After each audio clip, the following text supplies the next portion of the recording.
Hello, happiness abounder, and welcome back.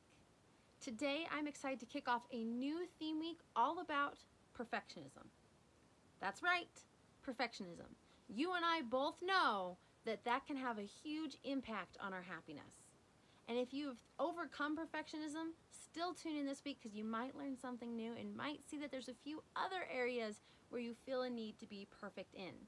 But today, as we kick off this perfectionism theme week, I really want to talk about how our thoughts and our fears are the basis for perfectionism. Because the thing is that we want control.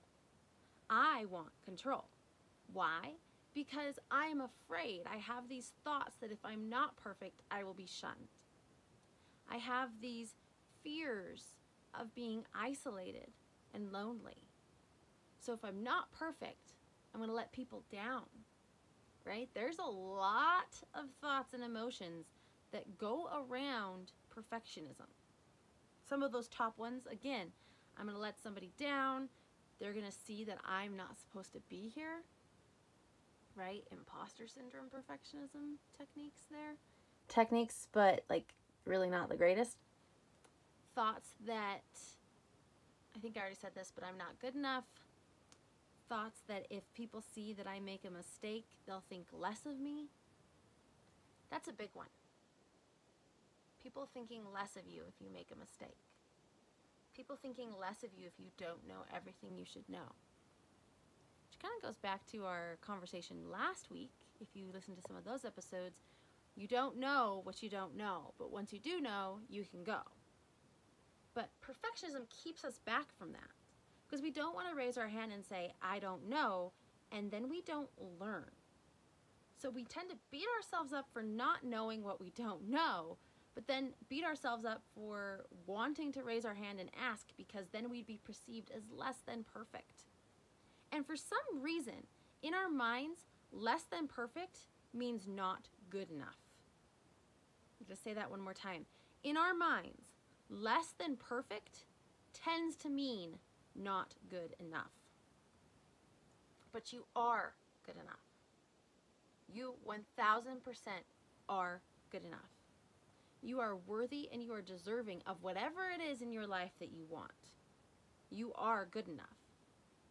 And good enough is not the anti-perfectionism, right? A lot of us see perfectionism as the ideal and good enough like we're slacking.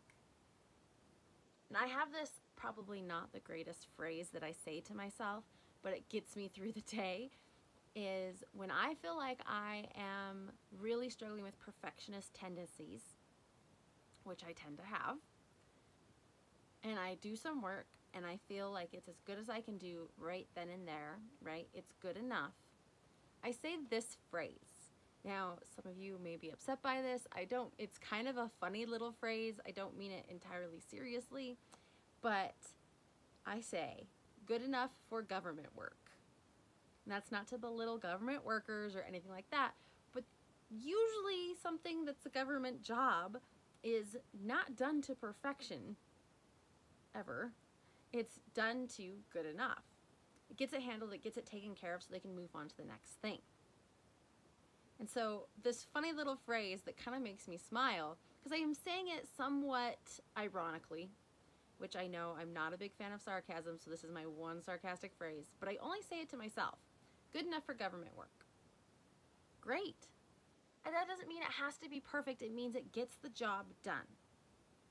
And when it gets the job done, then you now know what you know, and you can keep on moving forward. You can take that foundation and move and pivot as you need to get to that final, great, very close to perfect product, whatever that is. But if we are so wrapped up in perfectionism and we think we need to know everything up front, a couple of things happen. One, we analyze and we review and get as much information as possible. And then nothing ever happens because we live in a world of information and differing opinions and different ways to do things. Look at the health and nutrition culture. I could go on Pinterest right now and look up meal plans and get 5,000 different meal plans that all could be great for me, they all could not be, I wouldn't know. That's information overload. So when we seek way too much information because we want to be perfect and we want to know everything we can up front, it tends to stall us out. We tend to get overwhelmed and we tend to not move forward or start. Other thing that happens is we do start and then we stop because it's not perfect and we don't know what we don't know. We're not giving it enough time to hone our craft. It's like playing the piano or any other musical instrument. If you sit down and you expect that you're going to be able to read the music and play immediately just because you sat down at the keyboard, I almost called it a computer there, but because you sat down at the keyboard, you're going to be letting yourself down. It's not going to be perfect. But if you sit down and you do it every day and you try and you try and you try, you are going to progressively get better. And that brings into the next phrase that rules my life when it comes to perfectionism, and that is progress over perfection. Because when you can seek progress, things will get into alignment and be great. Now, for those of you who are hardcore perfectionists, for you listening, I've been there. And I know what you are thinking. You're thinking, that's all fine and good for you, Taylor, but I do my stuff 100%. And it is perfect. I'm going to lean back on our last week's theme week, all about the curse of judgment, and say this. When you are striving so hard for perfectionism, you judge everyone else on that standard so that you can feel better about the fact that it is actually not perfect, but it's better than someone else's, so it's perfect for you. And what kind of energy, what kind of thoughts does that produce? It doesn't produce collaboration. It doesn't produce happiness. It produces judgment and fear, really. So for those of you who are constantly in a state of fear because you are judging your competitor based on your ideals for perfection so that you can feel better because you are not perfect, I want to challenge you today. Because I have been there.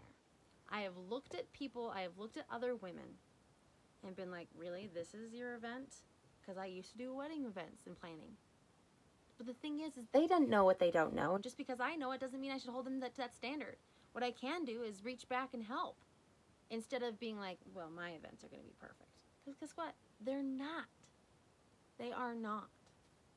And they never will be. There's always another area to improve. But we get so wrapped up in our thoughts and our fears. Fears that we're going to be found out and we're actually imposters into this life. Imposters into the workplace. Imposters into hosting events, teaching classes, talking on podcasts. We're so afraid that someone's going to see that we're not perfect. And then if we're not perfect, we're not good enough. And if we're not good enough, then who the heck are we to be talking right now? I know that fear. I get it 100%. Those thoughts of letting other people down because it's not perfect. You have to remember progress over perfection. And progress over perfection will win every single time. Every single time. And it's stepping into bravery. If you want to lead a courageous life, you strive for progress. Because perfection, strive for progress in the best way. I'm not saying cut yourself short. I'm not saying be good enough for government work. But I think if you keep on progressing, you will get there where you are in a state of excellence.